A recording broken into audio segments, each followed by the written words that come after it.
All right, the time is now 7:32 on Wednesday, May 13th, and this meeting is now called to order. Please stand and follow. Oops, I don't remember who's. Oh, Commissioner Janice in the Pledge of Allegiance. Pledge allegiance to the flag of the United States of America and to the republic for which it stands, one nation, under God, indivisible, with liberty and justice for all. Roll call, please. Yes, Commissioner Stahira is excused. Commissioner Austin? Present. Janasek? Here. Rose? Here. Scheffler? Here. Vashani? Here. Chair Brown? Present.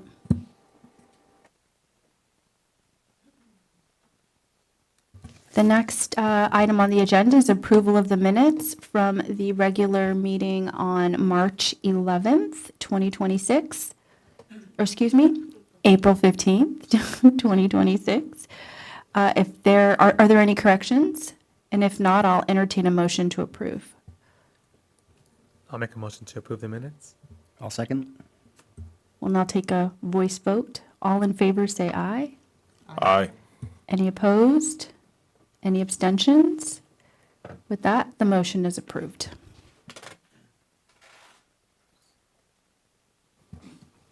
At this time, so now we're going to move on to the public input portion. At this time, citizens who wish to discuss any items not on the agenda may speak to the commission. As a reminder, the commission may not discuss or vote on items not on the agenda.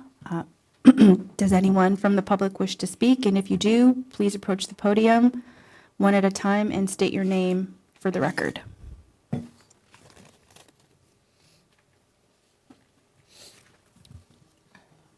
Okay.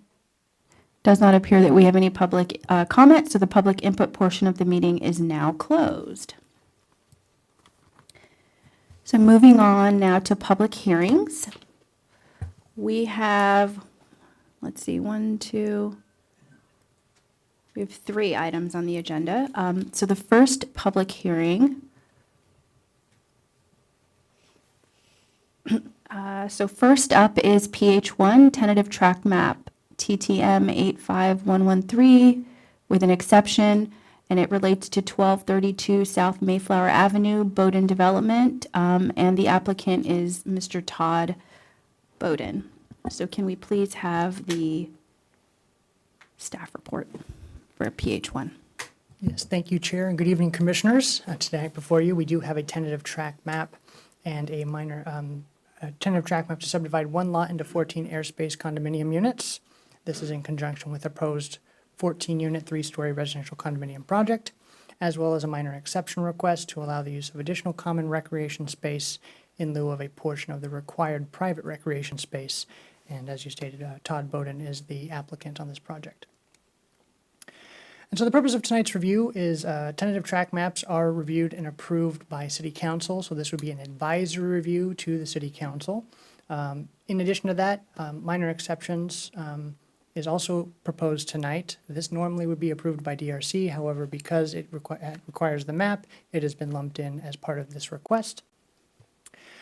It should be noted that in 2024, City Council did adopt Ordinance 2024-01. This removed the CUP requirement for multifamily development, and as such, design review is not a part of tonight's review over this entitlement review. So the review for the Planning Commission, again, is limited to the tentative track map and the minor exception itself.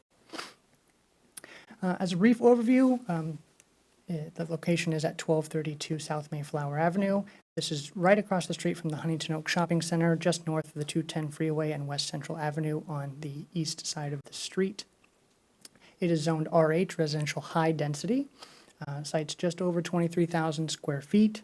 It's currently developed with 5 residential units that are proposed to be demolished for the proposal. And the site is currently surrounded by multifamily residential developments of similar size and scale. Again, in terms of the entitlement summary, the proposal before you tonight is a tentative tract map. This is for the subdivision of 4 condominium units, so this is the airspace rights to subdivide that singular parcel.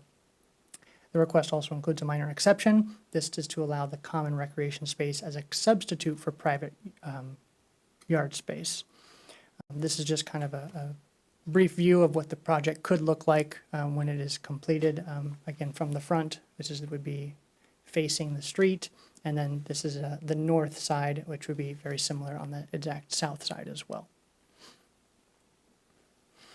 It should also be noted that the project was reviewed for compliance with objective design standards. These are measurable design-related requirements, such as exterior finish materials, architectural elements, building entries, blank walls, and weather protection at ground floor entryways, as well as grading. In terms of the tentative tract map, you can see here we have the existing site with the 5 units that are proposed for demolition. The tract map will subdivide the property into 14 airspace condos. So this is split up into 2 sections. So this is the ground floor or the garages. So the garages are actually subterranean, and then you have 2 units above. So it would be a total of 3 stories, but from the face of the street, it would really make it look like more of a 2-story structure, which is very similar to the multifamily development that's directly to the south. The common areas would be maintained by the HOA. There is suitable access, parking, and utilities that will be provided on site as part of the development. As I stated, the project also complies with all the RH development standards. This includes everything from density, floor area, height, setbacks. It should be noted that parking is actually not required for this development. It is within a half mile of the metro station. Per AB 2097, which is Government Code Section 65863.2, which was approved on January 1st, 2023 by the state. If a new development is constructed within a half mile of a major transit stop, in this case the A line of the metro, it's not required to provide any parking. The applicant has offered to provide 2-car garages for each unit, so it would keep most of that parking on site. In addition, as I stated, the minor exception request is slightly lower than the required minimum for the private yard space, which we'll get here into in a second. The municipal code, which is 17.12.030 G3, does require 20% of the gross dwelling unit floor area. When combined as a total, that equates to 3,490 square feet between all 14 units. Half of that is required to be as private space. So you divide that in half, you would get 1,745, again, as a total. Now, the code kind of specifies that this is required to be at ground level, and balconies are not included. And balconies are included on the floor plans that are missing that requirement. So what the code does allow for is a minor exception request to add additional common recreation space to make up for that loss in private yard space area. And so the applicant has proposed this minor exception request of which would equate to about 1,526, so about 200 square feet less. That equates to about 10 to 15 square feet per unit for private yard space. But they are proposing over 2,700 square feet of common recreation space. This does a couple of things. Yes, it makes the private yard space slightly smaller, but allows for more common recreation space to actually be more utilized and provide greater amenities, which I'll get here into in a second. In addition, if we were to place it at ground level, because we cannot use the balcony area as private yard space, if they didn't request this minor exception, it would ultimately create a taller, more dense project. So this is actually a benefit that the applicant is applying for to make it a lower scale, which is more in line with the surrounding developments. So here we have the recreation space requirement. As you can see, each unit would be provided a 109 square foot private yard that's directly accessible from the unit itself. And then in the back rear area, it would provide additional common space. Again, this is greater than the amount required at 2,726, and they will be featuring a full barbecue area, seating area, and a gazebo as well. So the tentative tract map reviewed by the city engineer. It does comply with the general plan and zoning requirements, and it is physically suitable and will comply with the Subdivision Map Act. The minor exception findings, again, the recreation space, both the private and the common would remain functional, accessible, and usable by the residents there. The common areas will provide equivalent or enhanced utility than private yard space, again, with a greater amenity area. And the request maintains the intent of the recreation space requirements. There are pertinent conditions of approval. Again, since they're not design related, there will be a decorative block wall on the sides and rear of the property, as with most multifamily residential development. Again, the provision of the required recreation space is going to be limited to the extent as approved by this minor exception request, so no changes in that could occur. All the private yard spaces have to be enclosed with a 5-foot, 6-foot high fence or decorative wall.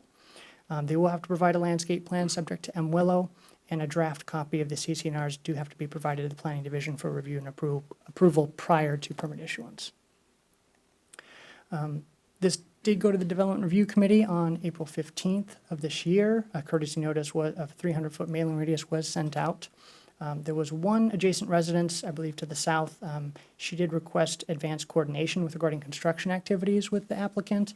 They spoke after the meeting. Particularly her concerns were with regards to utility interruptions, with power going out and that sort of thing. Driveway access, making sure their driveway isn't blocked, and obviously the noise and construction hours, which would be per the city requirements. Apart from that, the DRC did unanimously recommend approval to the Planning Commission with the draft conditions before you. In addition to that, the additional public noticing was made for this hearing as well, also with a 3-foot mailing radius and a newspaper notice. We have not received any public comments since the DRC meeting up to this point, and we just checked a little bit ago. With that, staff is recommending approval to City Council of both the tentative track map and the minor exception as presented in the staff report. That concludes my presentation. I myself, as well as the applicant, are here if you have any questions. Thank you. Any questions from the commissioners regarding the staff report?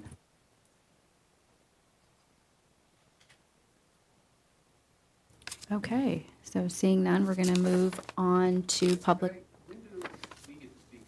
Oh, it's coming up. I'm getting to it. Yeah. Okay. I live right across the street. Can we pause? Can we pause? So now is public testimony. So this is the time and place for public input regarding a public hearing item number 1. We will accept testimony in the following order. First, the applicant, then persons in favor, persons with concerns, and then the applicant will have a chance to respond. So some reminders, please come to the podium one at a time and state your name for the record. All comments and questions should be directed to the chair and not members of the audience. No dialogue with the audience is permitted. Any questions by commissioners for persons testifying should be asked before the hearing is closed. Comments and discussion by commissioners should be reserved until all testimony is taken, and public comment is at 3 minutes. So does the applicant, oh, wonderful. Ready to go. Sorry, I'm reading my script. Good evening, Chair and members of the Planning Commission. My name is Todd Bowden, representing the applicant. Austin, thank you for a great staff report. I think it was very substantive, and I don't have anything additional to add. We think it's going to be a good project, a great addition to the neighborhood down there. The density fits great with all the neighboring properties, and is very similar in height, density, and all the above. So I'd be happy to answer any questions that you may have, or we can move on. Okay. I don't think there are any questions of you. Okay. Thank you. Thank you. So persons in favor? Okay, now persons with concerns. Please come up to the podium and state your name. Thank you.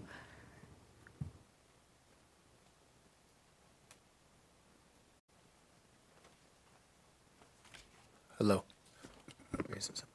Hi, my name is Patrick Egan. I live at 1304 South Mayflower, which is directly in line with the construction. And my concerns are two, has there been any kind of evaluation of the chemicals in those buildings? Because those buildings are quite old. Has there been any evaluation if there's any asbestos in there, lead paint? And if there has been, I'd like to see the reports for that. If there hasn't, what are they going to be doing about it? when they start the demolition, because all that stuff's going to get in the air. It's going to be in the middle of the summertime, and all the air conditioners are going to be on. It's going to be sucking that stuff in there all day. That's one of my concerns. Two, are they building a separate retaining wall, or are they using the existing retaining wall? Anybody? So this is just public comment. At this time, we're not able to provide responses, but we are listening and everybody's taking notes. And then I guess there was the first meeting, and I don't know. Consequently, I didn't receive one of these, and I'm directly across from this. I think that's kind of strange that I didn't receive one. I received this one, but I didn't receive one for the first one. So there just are many concerns about that. If you can't answer questions, it doesn't make sense for me to be up here. I think not having parking is a complete oversight, because there is no parking around there. And if you have a truck, if you have anything, and those garages are generally pretty small, or you get 2-car garages, but if you have any 4-wheel vehicle, anything like that, you're not going to be able to park in your garage. So, and there's no parking on the streets. So, but if you can't answer questions, I don't know what the point of being up here is. Yeah, staff will provide a response after all the comments have been received. We also want to give the applicant the opportunity to respond to any feedback tonight. Okay. There will be a response. Thank Okay. you. And then also too, because they're going to do a sub, they're going to be digging. What responsibility do they lie in for if there's any damage to our retaining walls or concrete adjacent to that? Even if there's any cracking to the stucco, because as they do that, the ground will move, it will shift. So where does that responsibility lie as well? I guess that's all I have. Thank you. Any other members of the public with concerns that would like to come up and speak? Okay, none. Do we have the applicant come and respond to some of the concerns? Thank you. Good evening. Yeah, regarding the testing, AQMD requires us to do pretty substantial testing with regards to asbestos, lead-based paint, and certain other potentially hazardous materials that may be on site. In residential applications, it's a little different than commercial. We aren't required to do a phase 1, which is in a commercial process. So we've actually already done the asbestos testing in all 5 buildings. There is evidence of asbestos. And just to let you know the process, we will be going in with a certified abatement company, removing all the asbestos. It will be documented and shipped to a landfill that accepts these hazardous materials. And the buildings will be certified clear before we demolish them. So that's that. We don't have, we did lead-based paint testing. There is none. The buildings have been painted and updated recently inside, so that's why we don't have any traces of lead-based paint. Regarding the retaining walls, the existing wall is actually not a retaining wall. It's a garden wall, more or less. We will be installing new retaining walls to support our semi-subterranean parking structure and first floor, and those will be interior to our lot, well enough away from the property lines that we won't have any issues with any remediation that would be required with regards to those walls. We will do either a slot cut installation, or we will put up shoring to install our retaining walls, so there won't be any issues with the neighbors, and we're very well versed on how to prepare and how to construct these types of projects. With regards to cracking and noise and everything else, we just abide by the city codes and guidelines for construction with regards to hours, with regards to one of the big things is during grading, we use a lot of moisture to keep any dust out of the air. We want to be good neighbors. And we've been here a long time. We've been here over 50 years, done hundreds of these projects in town. And this is just going to be hopefully another easy one that the neighbors will get on board and be inconvenienced for just a little bit. And then we'll, bring a great project to their neighborhood. So thank you for that. Thank you.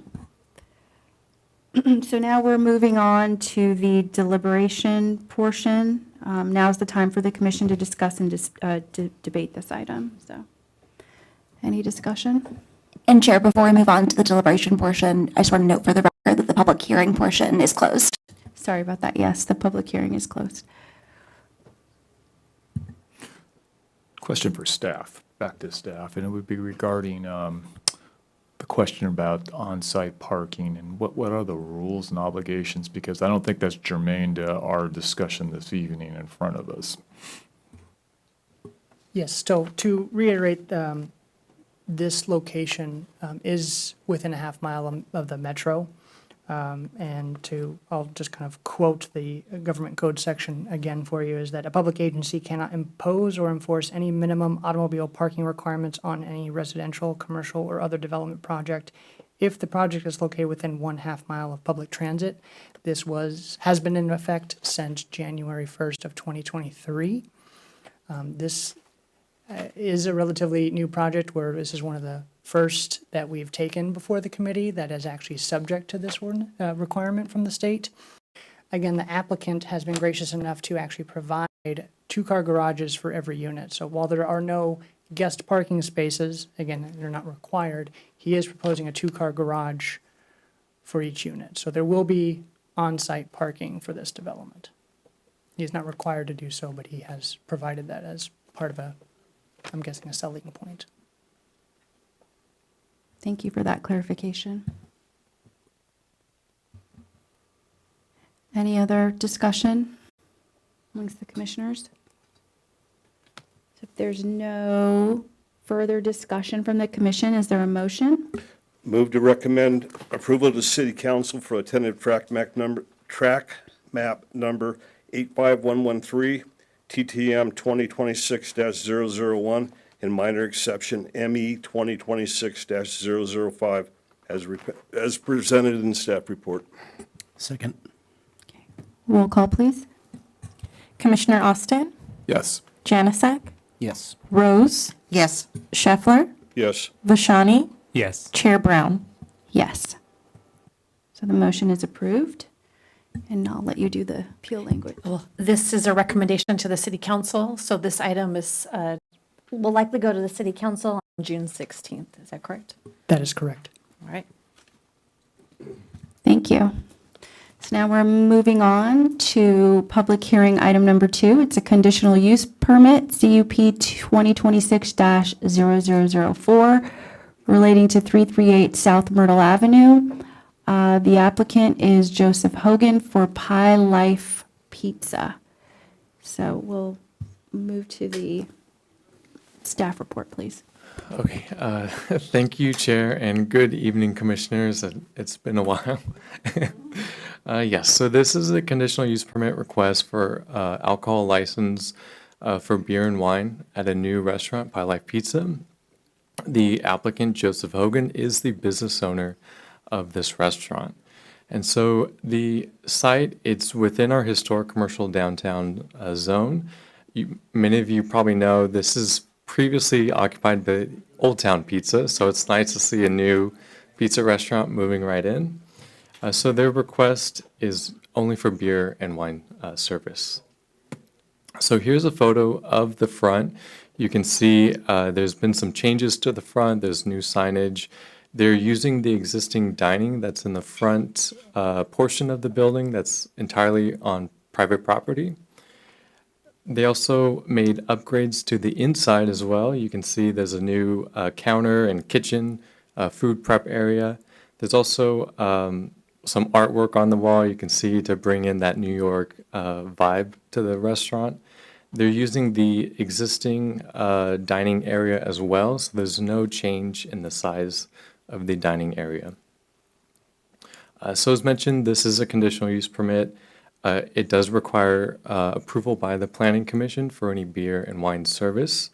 The beer will be served either in a glass, it's on tap behind the counter, or in a bottle.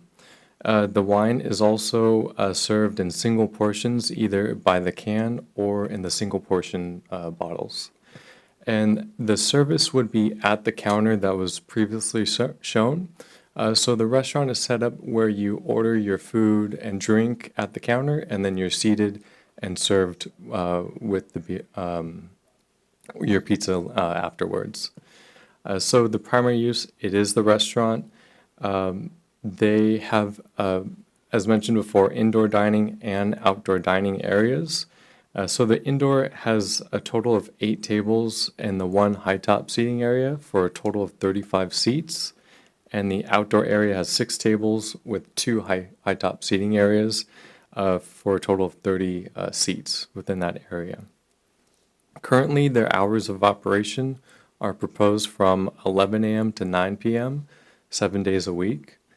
But I'll get into a little bit later the condition that would allow that to extend further. So as mentioned before, they're using the existing dining areas as Old Town Pizza. So there's really no change in these, not much of a change in the seating layout beyond what was there before. A customer would come up, they would select the pizza or salad that they want, and then if they did want to order beer or wine, they would be served directly by the employee at the counter and then be seated within one of the dining areas. So that is how the alcohol is controlled. It's served, it's located directly behind the cashier and managed by employees. So this did go to the Development Review Committee for an advisory review on April 29th. At that meeting, there were no public comments received, and the only input from the DRC was to add a condition that there would be video surveillance within the business for added security and police response. Some of the key conditions for this CUP would be limiting the sales of wine to no more than 33% of the total sales for the business, no change in the seating layout or a number to expand the use, and it must be operated as a bona fide eating establishment.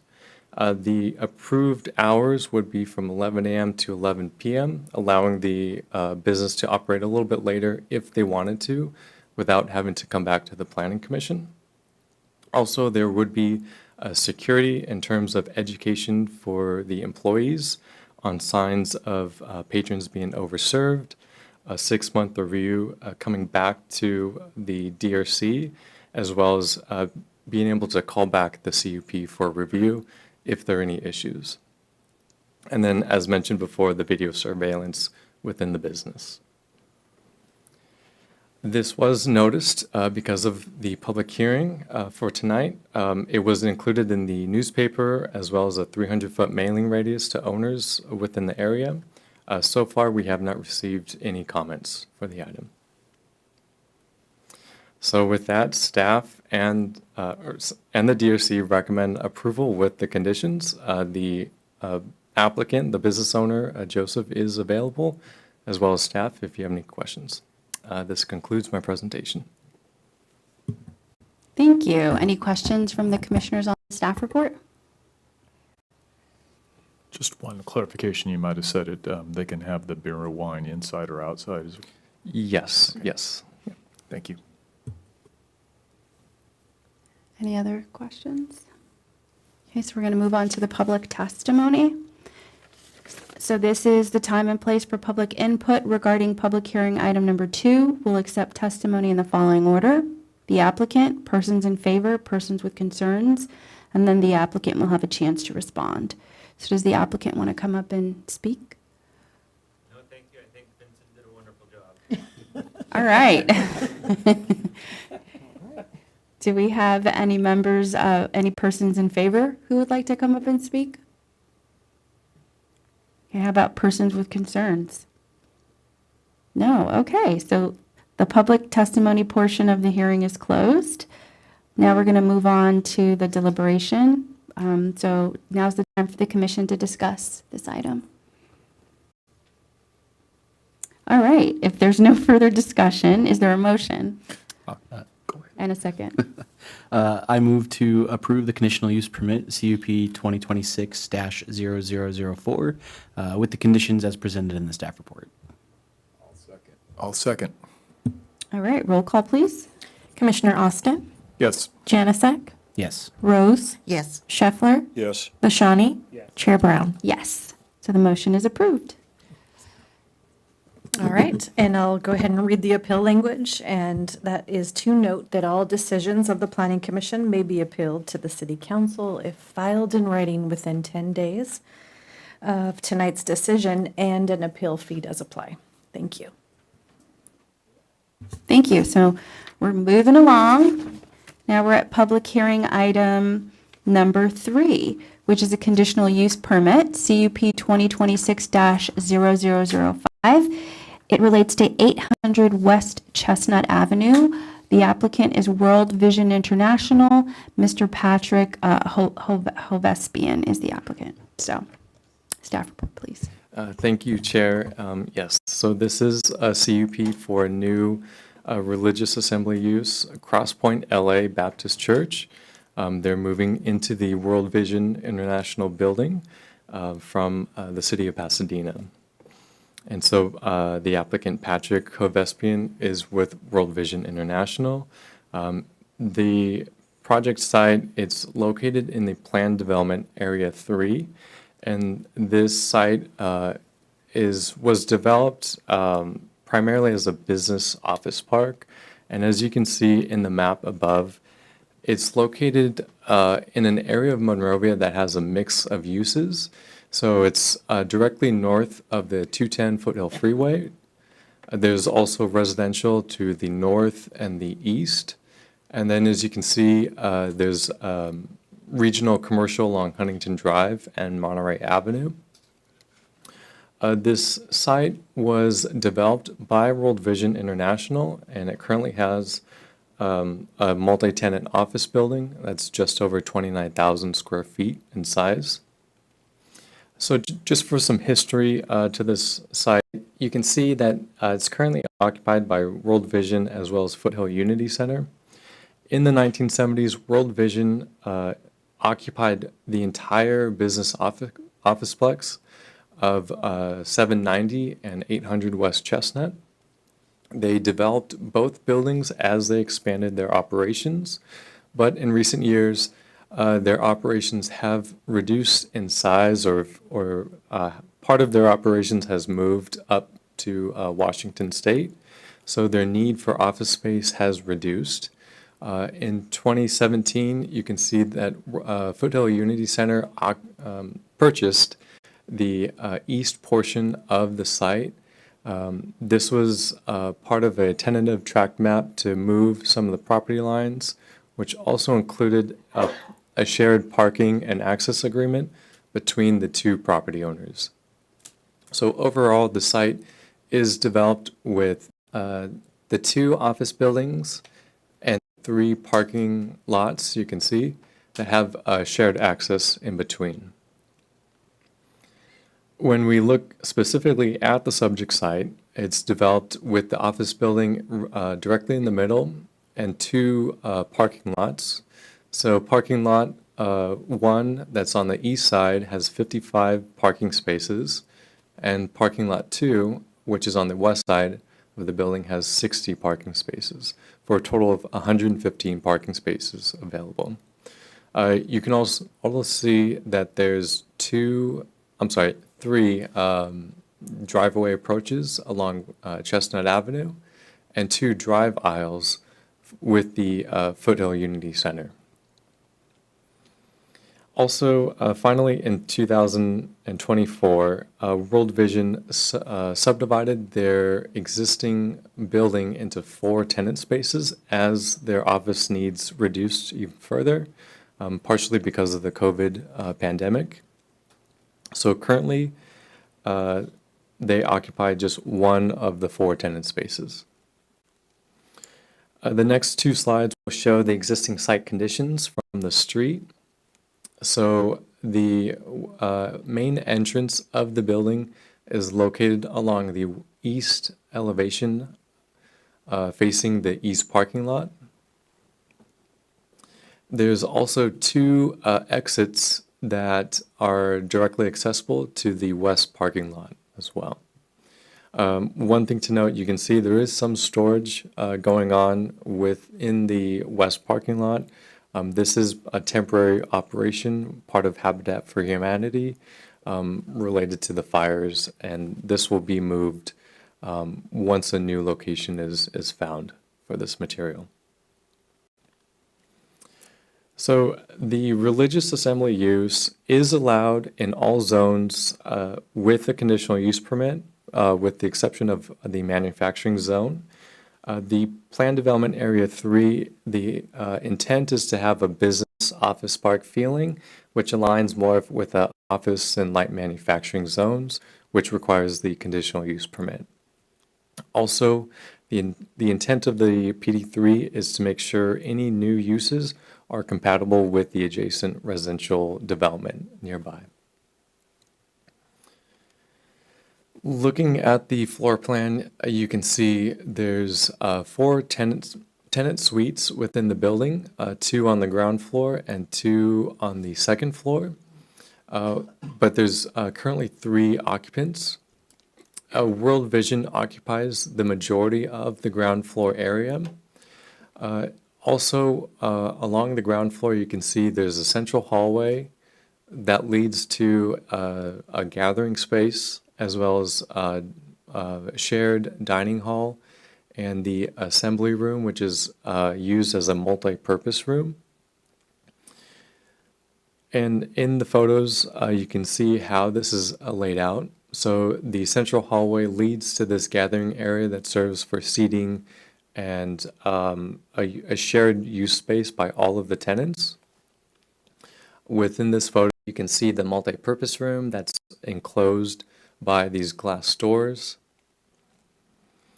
And currently, the way the multi-purpose room is set up, it's used for assembly uses. It's set up with tables and chairs, more of like a conference type setting.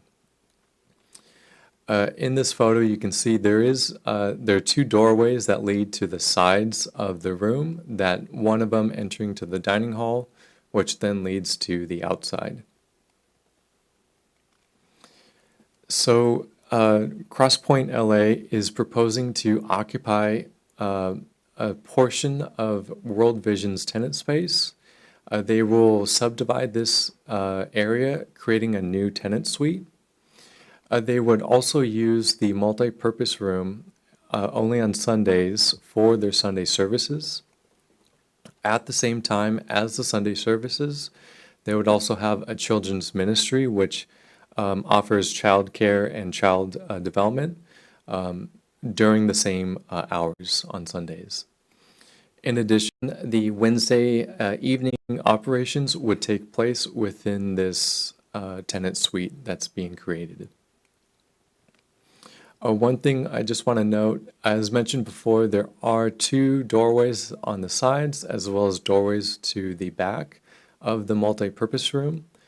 The 3 exits along this portion of the building you can see are away from the multi-purpose room, so any services that are conducted can be enclosed within the space away from the outside. The way the Sunday services would be set up are with 2 main seating areas for a total seating capacity of 122 occupants. This is based on a building code analysis for the space. Any additional occupants or size of the seating area would require improvements to the space for fire safety and ADA accessibility.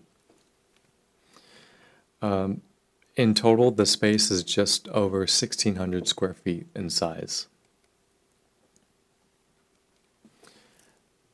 Looking at the operations for Crosspoint LA, there's 2 primary operations for the church. There's the Sunday services, which has 2 services, one at 9:30 a.m. and one at 11:30.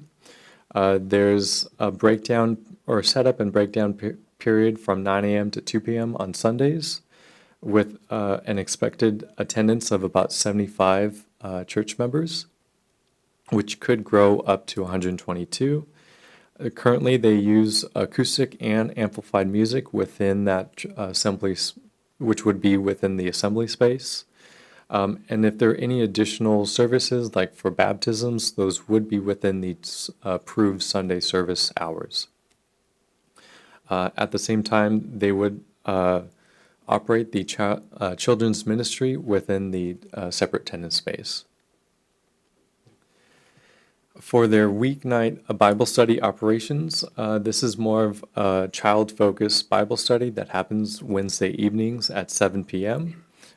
So the way this operates is that the children would be walked into the building by their parents and then checked in at the front counter. And then the study would end around 8:30 p.m. There's an expected attendance of 25 to 50 children, with 4 different age groups ranging from pre-K up to the 8th grade, and they would be split within the tenant space in different rooms. When we looked at the existing operations both on the World Vision site and Foothill Unity Center, and we compare that to the proposed hours, you can see that on the weekdays, most of the operations for the other tenants are from the hours of 8 a.m. to 5 p.m. up to 5:30. And then the Crosspoint LA would occupy the space just behind that. So there would be no overlap between the different users of the space. And as you can see, during the Sunday services, all of the other tenants are not on site. When we look at the expected parking demand, for the Sunday services, when there's a religious assembly use that has movable chairs, there's a parking demand of 1 space per 40 square feet of floor area. Based on the size, there's an anticipated demand of 41 parking spaces. And during the weeknight group study, there's an expected demand of about 11 parking spaces. So you can see this can be fulfilled entirely on site. If there's any increased demand, that could also be accommodated on the Foothill Unity Center parking lot. So regarding the key conditions for the use, there would be limitations regarding the size of the assembly area, as well as the capacity based on the building code requirements. Also limitations on the hours of operations for the Sunday services and the weeknight operations. Any noise would be mitigated using the conditions. The doors would have to remain closed to ensure everything is operated entirely indoors and there's no sound that exits the building. Parking would be managed with temporary parking signs and attendants outside to help manage traffic and help churchgoers find the parking areas on site. If there's there's no blocking of the queuing lanes or drive aisles. As far as safety and security, there is a requirement for a security plan to be submitted to the to the police department for review regarding lighting and gating and video surveillance given the area. Also, the CUP may be called back for review if there are any issues with the use. There's also a 6-month review that would be conducted, including a 300-foot mailing radius to all of the property owners nearby. And finally, the tenant improvement would require building plan check, and including maximum occupancy signs and emergency egress to comply with, and also to comply with ADA accessibility requirements. And any sort of fire sprinkler modifications would have to go to the fire department. This was noticed. There was a 10-day 300-foot mailing radius sent out. We received no comments, and also it was presented to the DRC on April 29th. We received no comments or concerns at that meeting. So with that, staff and the DRC are recommending approval with the conditions. The applicant as well as staff are available if you have any questions. This concludes my presentation. Thank you. Thank you. Any commissioner questions on the staff report?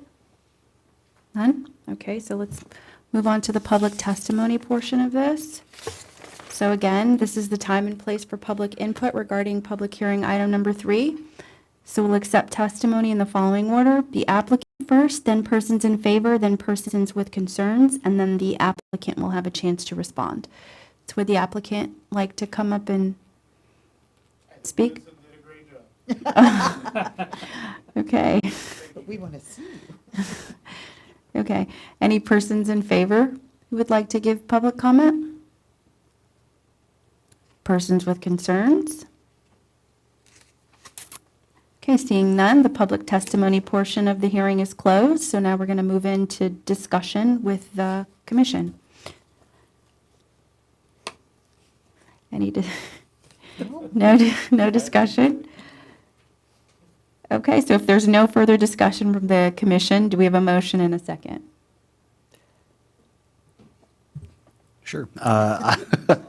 I will move to approve the conditional use permit for CUP 2026-0005. I'll second. Roll call, please. Commissioner Austin, Yes. Janasek, Yes. Rose, Yes. Scheffler, Yes. Vashani, Yes. Chair Brown. Yes, the motion is approved. All right, and I'll go ahead and read the appeal language, and that is to note that all decisions of the Planning Commission may be appealed to the City Council if filed in writing to the city clerk within 10 days of this evening's decision, and an appeal fee does apply. Thank you. So we have no administrative reports, so we are going to move to the Community Development Director report by Director Bermeo. So please go ahead. Yes, thank you very much. Actually, I'll just report out that we did have a special meeting of the Planning Commission earlier in the evening at 6 o'clock, where we looked at draft plan development standards for the property located at 222 East Cypress. And we received feedback, which we will bring back to the city manager's office. And so we'll look for more information coming on that. That's actually all I have to report on this evening. Thank you. Thank you. So do we have any reports or announcements or requests from commissioners? No? All right. So we're we're adjourning. So our next regular meeting is scheduled for June. I'm looking at you guys over here. I don't know what the June 10th, I believe. Oh, thank you. Okay, to June 10th. So this meeting is now adjourned at 8:19 PM. Thank you. Good evening, everybody.